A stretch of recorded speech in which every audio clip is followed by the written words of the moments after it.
21 June current অ্যাফেয়ার্সের নতুন ক্লাসে তোমাদের স্বাগত। 10টা প্রশ্নের সাথে এক্সট্রা ডেটা প্রোভাইড করব। ক্লাসটা প্রথম থেকে শেষ পর্যন্ত দেখো। শুরু করছি আজকের ক্লাস। আজকের ক্লাসে প্রথম প্রশ্ন, আন্তর্জাতিক পিকনিক দিবস পালন করা হয় কবে? 18 জুন, অপশন বি। এই দিনটি প্রথম পালিত হয় ফ্রান্সে, তারপর সারা বিশ্বে ছড়িয়ে পড়ে। 2 নাম্বার, ভারত ইরান থেকে তার নাগরিকদের সরিয়ে নেওয়ার জন্য কোন অভিযান শুরু করেছে? Operation Sindhu. অপশন এ, আঞ্চলিক উত্তেজনার মধ্যে ইরান থেকে ভারতীয় নাগরিকদের নিরাপদে সরিয়ে নেওয়ার জন্য ভারত অপারেশন সিন্ধু চালু করেছে। 3 নাম্বার, সেবি বোর্ডে কাকে নিযুক্ত করা হয়েছে? অনুরাধা ঠাকুর। Option D. ভারতের আর্থিক নিয়ন্ত্রক কাঠামোকে শক্তিশালী করার জন্য অনুরাধা ঠাকুরকে সেবি বোর্ডে নিযুক্ত করা হয়েছে। তিনি 1994 ব্যাচের হিমাচল প্রদেশ ক্যাডারের IAS অফিসার। তিনি অজয় শেঠের স্থল অভিষিক্ত হয়েছেন। Option D. 4 নাম্বার, প্রধানমন্ত্রী মোদি কোন দেশের ফার্স্ট লেডিকে একটি সিলভার ক্লাচ পার্স উপহার দিয়েছেন? সাইপ্রাস। Option B. সাইপ্রাসে সরকারি সফরে থাকা প্রধানমন্ত্রী মোদি সাইপ্রাসের ফার্স্ট লেডি ফিলিপা কারসেরাকে অন্ধ্রপ্রদেশ থেকে আনা একটি রূপালী ক্লাচ পার্স উপহার দিয়েছেন, যা সাংস্কৃতিক বন্ধনের প্রতীক। অন্ধ্রপ্রদেশের এই পার্সটি ঐতিহ্যবাহী ধাতব কাজের সাথে আধুনিক শৈলীর সমন্বয়ে তৈরি। Option B. 5 number, Maruti Suzuki ভারতের বৃহত্তম ইনপ্ল্যান্ট রেলওয়ে টার্মিনাল কোথায় উদ্বোধন করেছে? মানেসর। অপশনে 2025 সালের 17 জুন রেলমন্ত্রী অশ্বিনী বৈষ্ণব এবং হরিয়ানার মুখ্যমন্ত্রী নয়াব সিং সৈনি মানেসরের ইনপ্ল্যান্ট রেলওয়ে সাইডিং উদ্বোধন করেন, যা ভারতে সবচেয়ে বড়।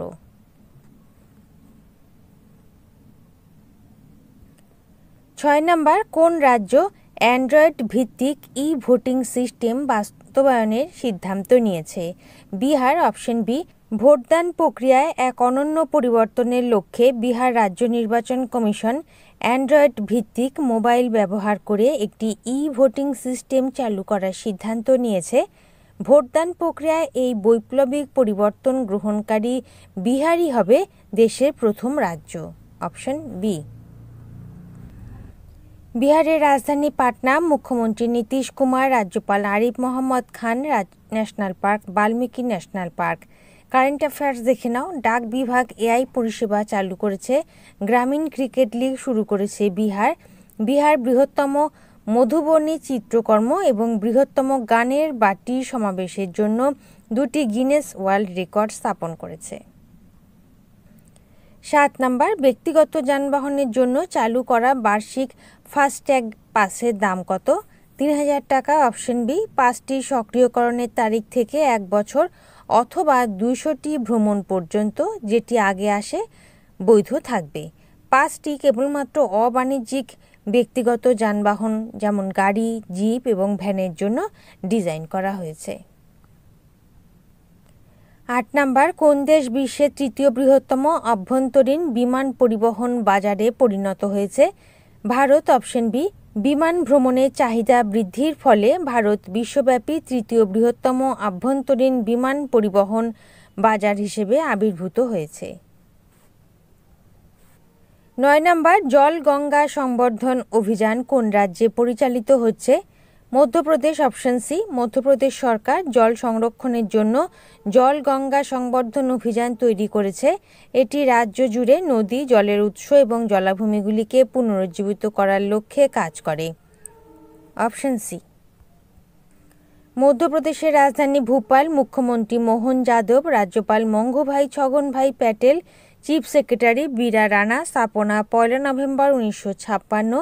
প্রচলিত নৃত্য পাণ্ডভানি, মাচা, লোটা উৎসব, লোকরাং, খাজুরাহো, হোলি, দশেরা, দীপাবলি।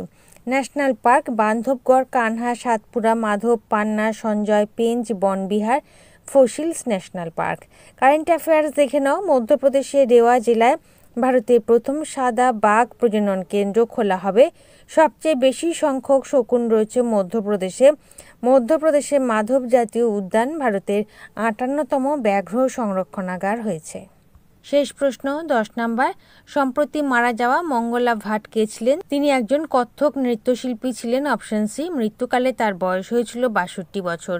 ওকে, তাহলে বন্ধুরা এই ছিল আজকের ক্লাসে কারেন্ট অ্যাফেয়ার্সের প্রশ্ন। এরপর আমরা দেখে নেব হোমওয়ার্কের প্রশ্ন উত্তর, সঠিক উত্তরদাতার নাম।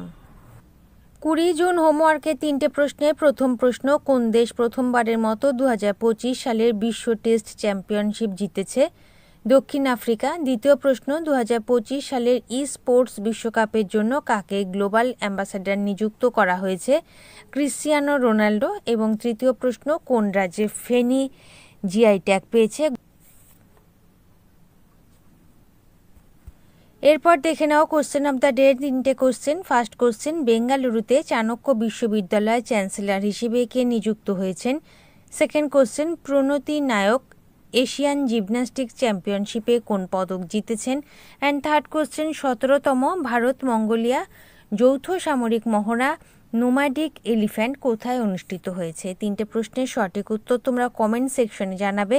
এখন আমরা দেখে নেব গতকালে কারেন্ট অ্যাফেয়ার্সের এক ঝলক।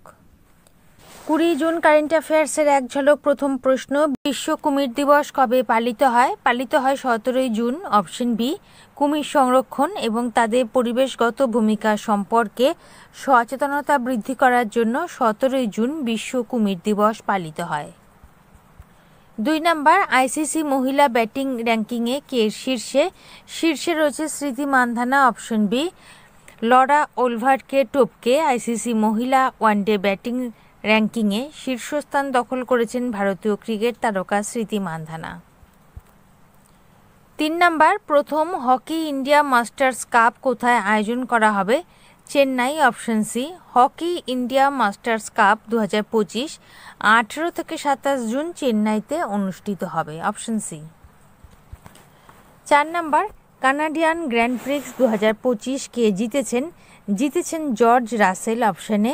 দ্বিতীয় স্থানে রেড বুলের ম্যাক্স ভার্স্টাপেন এবং তৃতীয় স্থানে আন্দ্রেয়া কিমি আন্তানেলি। অপশনে জর্জ রাসেল। ৫ নম্বর, প্রথম আল্টিমেট টেবিল টেনিস খেতাব কে জিতেছেন?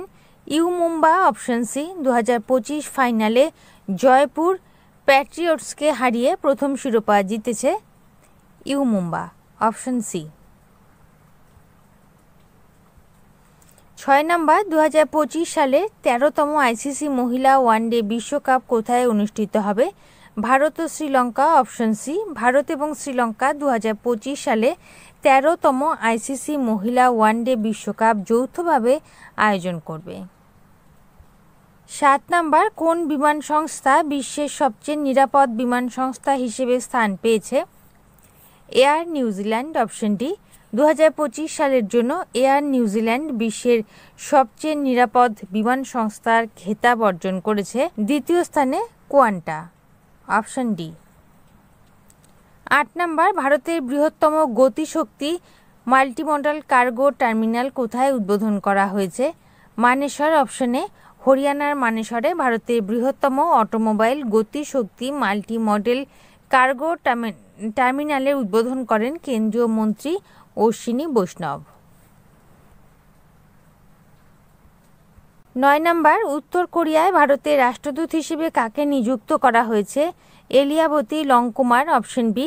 এলিয়াবতী লংকুমার ২০২৫ সালে উত্তর কোরিয়ায় ভারতের রাষ্ট্রদূত হিসেবে নিযুক্ত হয়েছেন। শেষ প্রশ্ন ১০ নম্বর, সম্প্রতি মারা যাওয়া এন.এস. মুথু কে ছিলেন? তিনি ছিলেন প্রাক্তন ইসরো বিজ্ঞানী। Option C. ভারতীয় মহাকাশ গবেষণা সংস্থার প্রাক্তন বিজ্ঞানী নেল্লাই এস মুথু কেরালা তিরুবনন্তপুরমে মারা গেছেন। তার বয়স হয়েছিল ৭৪ বছর। তাহলে বন্ধুরা এই ছিল আজকের ক্লাসের কারেন্ট অ্যাফেয়ার্সের প্রশ্ন। ক্লাস যদি ভালো লেগে থাকে, গ্রহণযোগ্য মনে হয়, লাইক করে দিও। নতুন বন্ধুরা চ্যানেল সাবস্ক্রাইব করে সঙ্গে থেকো। যারা ইতিমধ্যে সাবস্ক্রাইব করেছো তাদেরকে অসংখ্য ধন্যবাদ। আজ এই পর্যন্ত, দেখা হবে পরবর্তী ক্লাসে। ভালো থেকো। বাই।